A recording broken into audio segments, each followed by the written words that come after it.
Hey,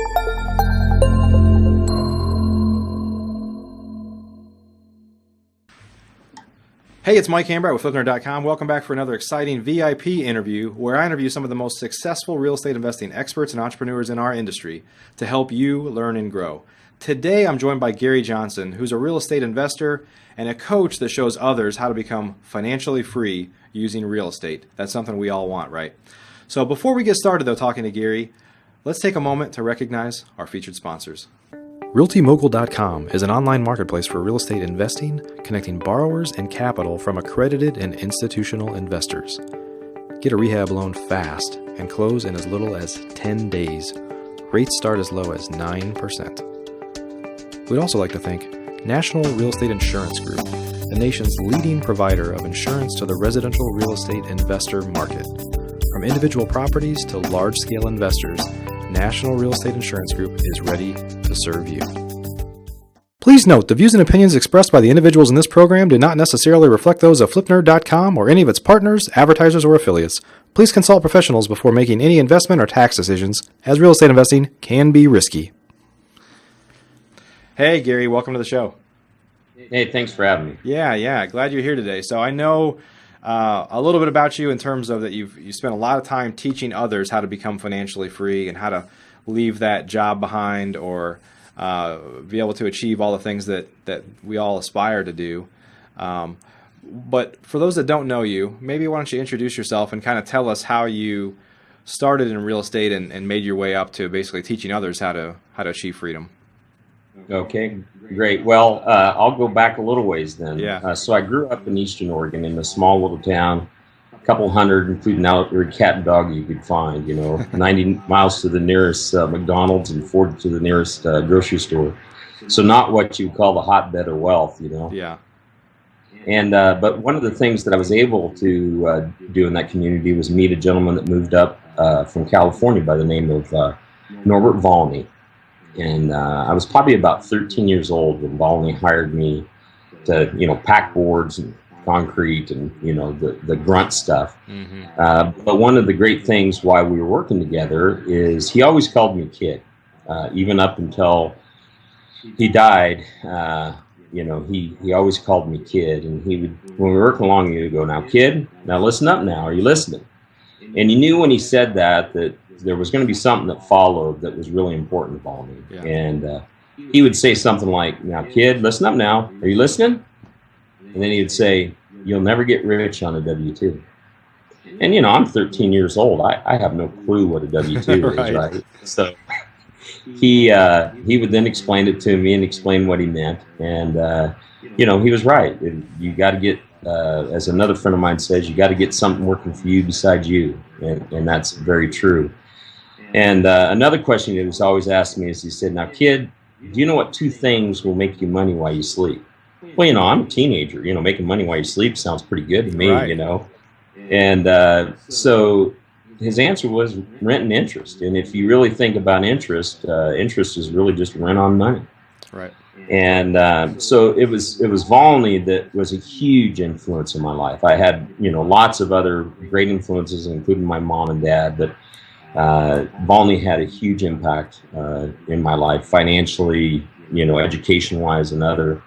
And it was really those lessons when I was working for him that really shaped me, and he encouraged me to focus on, buying assets that created cash flow. Yeah. And the other piece that he was high on was, go get a college education. So I did. I got a degree, and when I got out, I started working for HP, Hewlett Packard.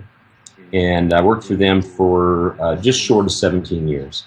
But from day one, I was following Volney's plan of buying assets that generated rent and interest. And I got to the point where I could have left, but I was having a lot of fun. I had great teams. We were developing great products. But it just came to the point that, my kids were getting to the age where I needed to be home more. And so then I left. So I left HP when I was 38. And focused full time on the investment stuff. Yeah. The teaching actually kind of came by accident. As I was a friend challenged me not to do anything for a year, and I was like, no problem. And he goes, yeah, all right. And so he was right. And so one of the things I did is I started documenting the things that I learned from Volney and from, the things that I'd learned over the years, and, taught a class with a friend of mine. And I thought, well, if I would do one of these and be done and record it for the kids and the grandkids and be done.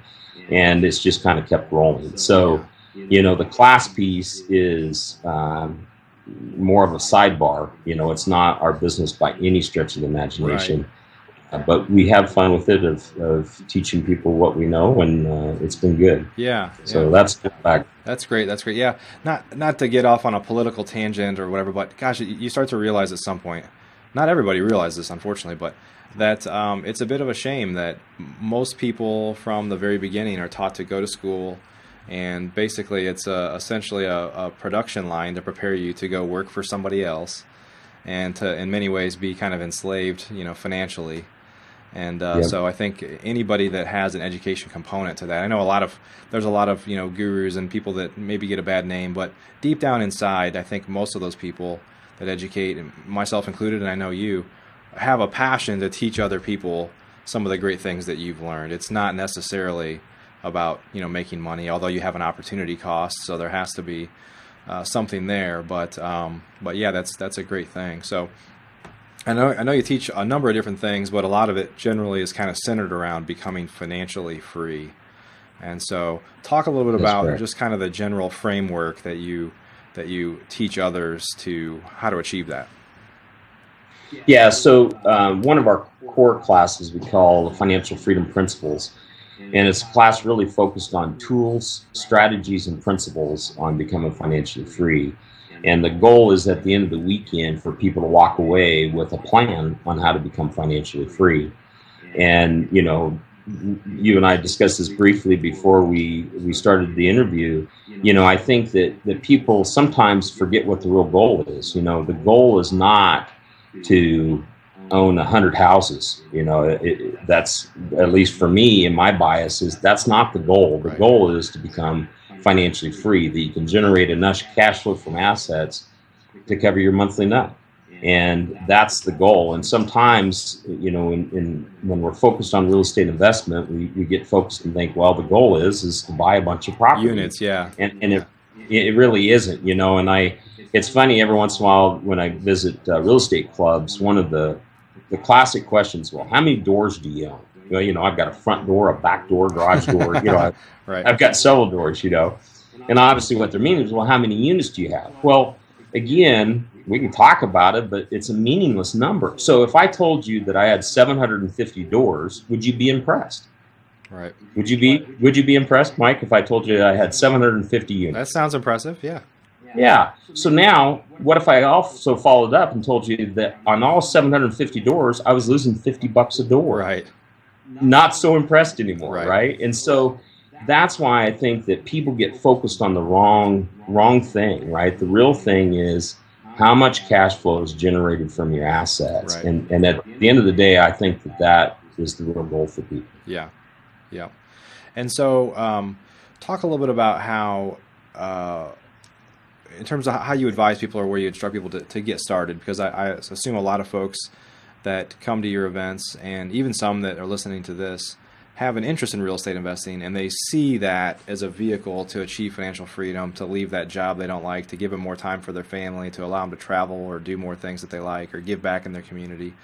But a lot of people just have a hard time getting out of the gate and getting started. Yep. And some of it's because they're overwhelmed with so much information that they've downloaded from real estate folks or late night TV or whatever it might be in terms of commercials for real estate investing courses. But just talk a little bit about how you advise people just to kind of get out of that gate.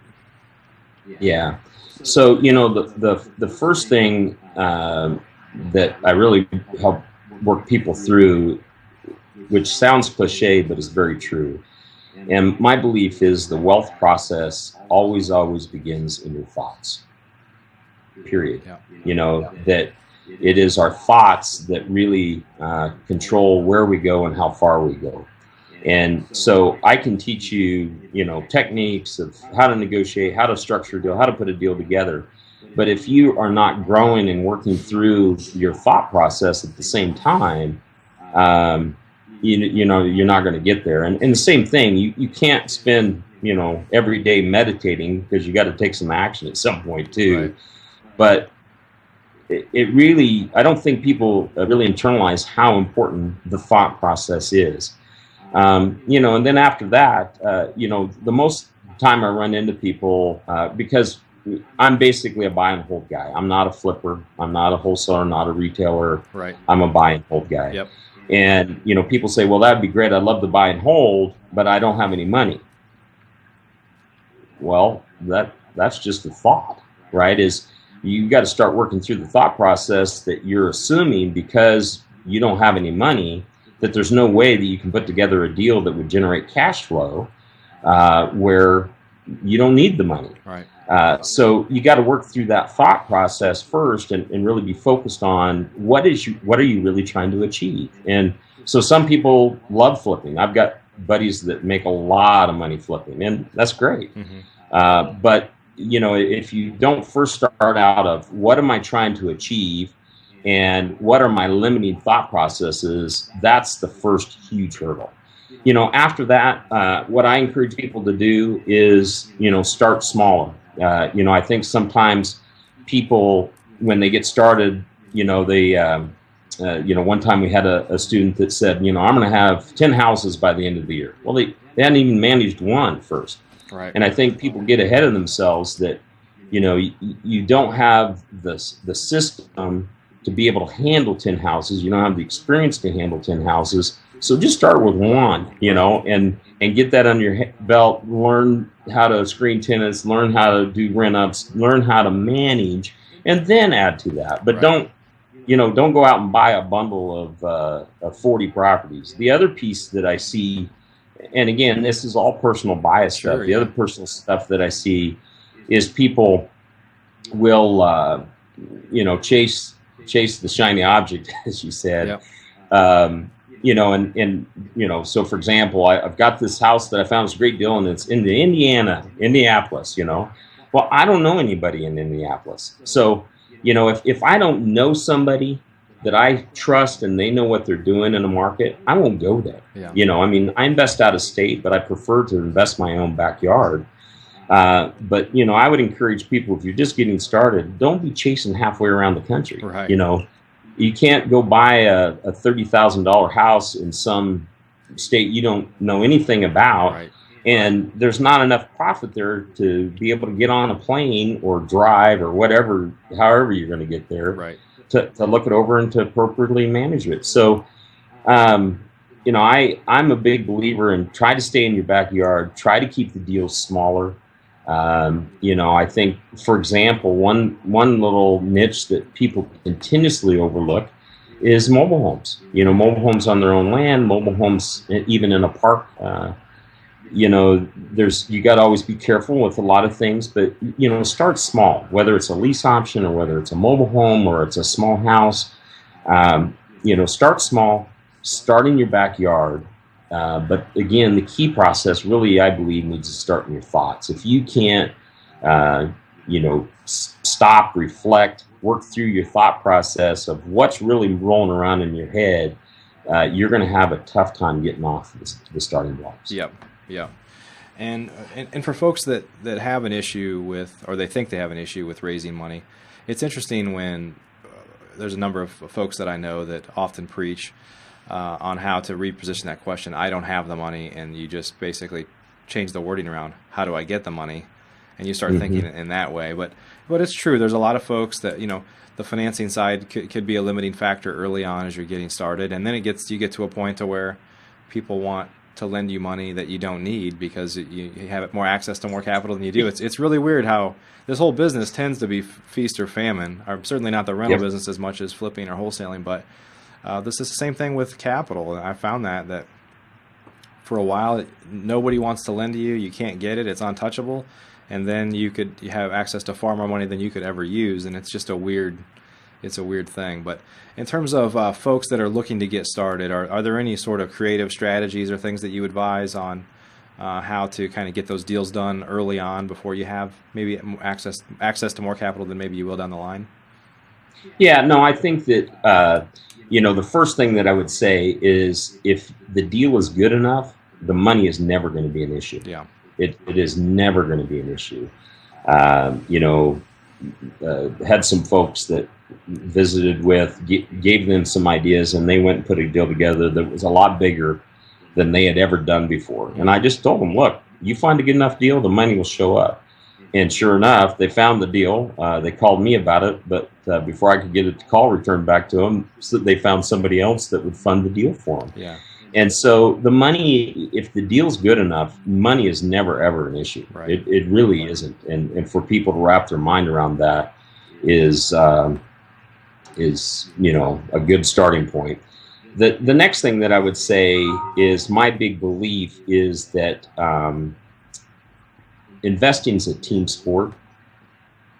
If you think you're going to Lone Ranger this one, Yeah. it's going to be a hard road to hoe. And I'm not saying that, you need to form some general partnership with somebody. I'm not saying that, but you need to have a team. You need to have a good accountant. You need to have a good lawyer. You need to have people on your team. And then the same thing with investor friends. I've got several investing friends that, you bounce deal ideas around all the time.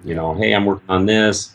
And, why don't you think about structuring it this way or this way? And so it's important, I think, to always be focused on the team. And the same is true with money. Think about, there are lots of people today that have cash earning less than 1%.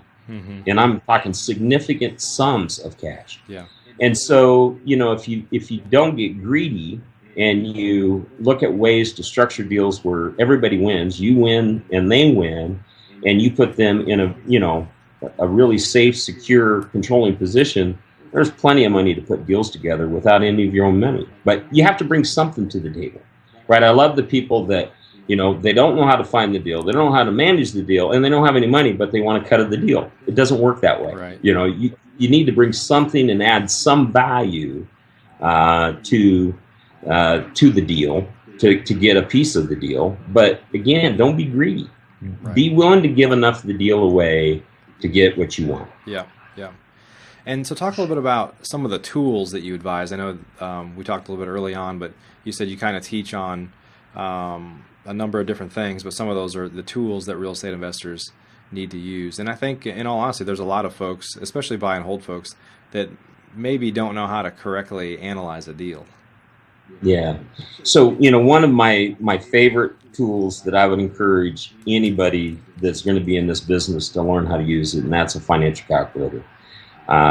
If you go into a situation where you have an investor that knows how to run a financial calculator and you don't, it's not going to be a fair fight. And I'm okay with unfair fights. But if you're going to be in this business, you really need to learn how to run a financial calculator. Now, one of the things I always get is people will say, well, Gary, I don't like math.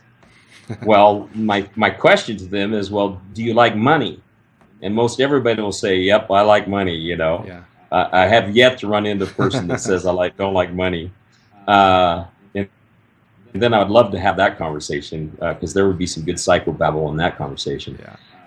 But if people like money, what I tell them is it's not about the math, it's about the money. Again, it's back to the real estate. It's not about the real estate, it's about financial freedom. Right. And the same thing about the financial calculator. It's not about the math, it's about the money. How do you structure deals to get money out of it? And my favorite is the HP Team B2. It's the Team B2 Plus now. You can get it for $40 or less at any office supply superstore. And it's not because I worked at HP earlier that I like it. Right. I just think it's the fastest, easiest to use, most powerful calculator on the market that's reasonably priced. I mean, again, it's a cheap investment to really get a tool in your toolkit that you can structure better deals. And so I'm a big believer that if you're going to be in this business, You really need to know how to run a financial calculator. Yeah, yeah. And so, short of giving a demo here, why don't you talk for a minute or two on what people are actually calculating? Is it a rate of return that they're going to require, or just talk about how they typically are analyzing a deal? Right. So, I mean, one way to do it obviously is to figure out the cash flow that a deal is going to generate, and what you could pay for it to get the return that you're seeking. Right. So that's one, right? But there is a lot of we have an in-depth calculator course that's 3 days, okay. And whenever we put that on, people go, "You got to be kidding me! That can be taught in 2 hours." And when we get done with the 3 days, we run out of time. We never have enough to get everything I want to get done. But people just don't realize all the different ways that you can structure a deal if you understand the power of the calculator. So, for example, how many deals have people put together where you graduate the payments? Maybe you start at $1,000, and every 2 years you increase the payment by $100. Well, how do you analyze that deal, right? Or, instead of doing monthly payments, what about doing quarterly payments? Well, figure out the interest. If I told you that we're going to pay X dollars, you're going to carry this much, and we'll make, these many payments. Or what about a 0% loan? If you have a 0% loan, let's say that it's a $100,000 property, and I tell you I'm going to pay you $1,000 a month for 100 months. So what am I really paying for that property? Right. So it's all kinds of different scenarios, not just what is my return, but a lot of different ways on how you can structure a deal that most investors don't know, let alone, a lot of the sellers that you're buying properties from. Yeah, so it's very possible that you're missing deals right now that it didn't seem like it made sense, but it could come down to the structuring of how you structure that, some creative ways to structure it where you could make it work for both yourself and the seller. Absolutely. Now, if somebody's stuck on their price, fine, give them their price. Most investors, what they do is they try to chisel people on the price. Well, the terms I think the terms are more valuable than the price. Not always. Sometimes it's a number like, that's not going to work, right? But a lot of times, if you're stuck on your price, fine. I'll give you your price. Now here's the terms. Yeah, that's very interesting. Yeah, I found myself a few times. I don't do a lot of creative things. I've probably missed a lot of opportunities because of that. But there are times when we've a seller is here and our offer is here and they won't budge and we just can't budge, and we say, look, what if I give you this, but it's going to be effectively, you seller finance it to us, and over 15 years you'll get that paid back at some interest rate. And like you said, we've had people for sure that are like, wow, 6%? I was just going to put that in a CD and get less than 1%. That sounds awesome. So of course you're kind of limited to folks that don't need the money right away and things like that. Right. But yeah, there's probably a lot of unique ways to structure deals that we've missed out on. You got a fly like going nuts on you there. Fly. Yeah, I've got some fly going on there. Hey man, we don't edit this. Everybody knows it now. So yeah. Awesome. Well, and in terms of how do you advise your folks? I mean, we don't have a lot of time to talk about this, but on in terms of getting out of the gate, in terms of finding deals, do you give advice on that as well? Yeah, no, I think that, the biggest thing, and it's back to what we talked about earlier, you got to take action. Yeah. How hard is to sit down at a computer and search for a property? I mean, you could be in Maine and search for a property in Dallas. Right. I mean, it's easy these days. Yep. But it's pretty hard in Maine to go knock on a door and say, hey, I'm looking at buying a house in this neighborhood. Do you know anybody that has a house for sale? It's an old, easy one, but it's powerful. Yeah. If you get out and talk to people and let them know what you're looking for, you'll be amazed. So a guy in Atlanta was telling me that he was having troubles finding deals. So my challenge to him was, in the next 2 weeks, I want you to knock on 25 doors in a neighborhood that you like.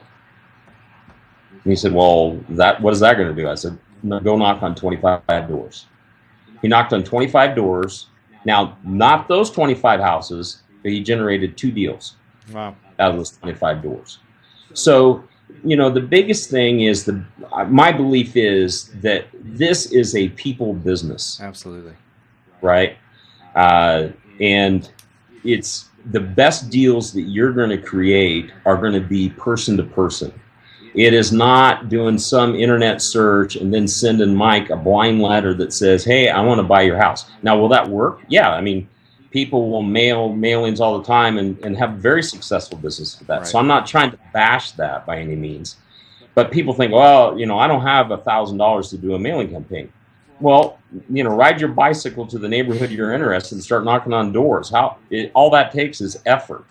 And the problem is, it's kind of like Jim Rohn says. I don't know if you've read or seen anything Jim Rohn. Yeah, so phenomenal. To the listeners, if anything that Jim Rohn has written or produced, read or listen to. The guy is great. Now, he is from Idaho, but that's not the reason I like him. But, he says, if it's easy to do, it's easy not to do.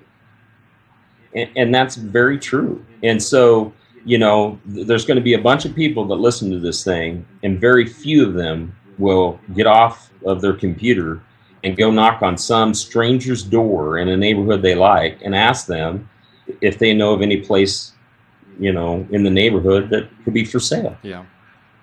And so, that's one of many, but it doesn't take a lot of money to do this stuff. You just have to take action. Right. Well, Gary, tell us a little bit about, if folks want to learn more about, I know you have some different events around the country and you teach a number of things, and I know that's, for the most part, very humble. You're not a big guru that's going to upsell people and stuff. You're just putting some good information out there because you enjoy doing it. If folks want to learn more about what you're doing and maybe some of the events that are coming up, where do they go?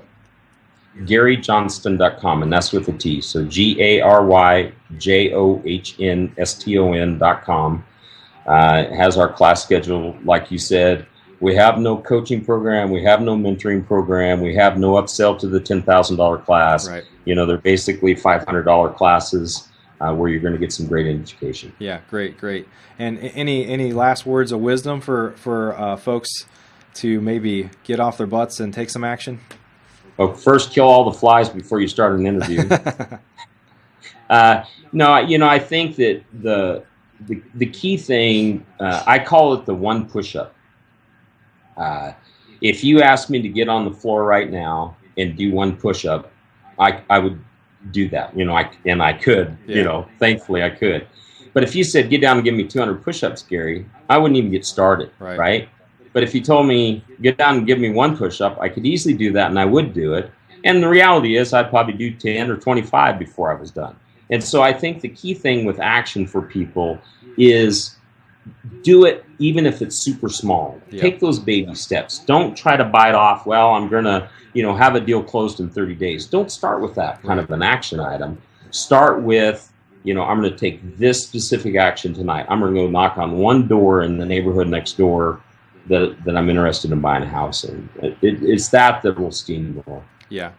Great. Well, hey, Gary, thanks so much for joining today. I appreciate it. Hey, thank you, Mike. Thanks for having me. And for those that are listening, we'll add a link down below if you want to learn more about the great work that Gary's doing and figure out a way to find him. So thanks again, Gary. Stay in touch, my friend. Thank you. You too, sir. Bye-bye. Are you a member of FlipNerd.com, the most robust real estate investing platform in existence, where you can find off-market wholesale deals and great vendors literally in your market? You can get access to advice from experts and learn about local clubs and events right in your backyard. If not, please visit FlipNerd.com and register for a free account. You can register in less than a minute. It's pretty much the coolest site that's ever existed in the real estate investing industry, so get on over to FlipNerd.com.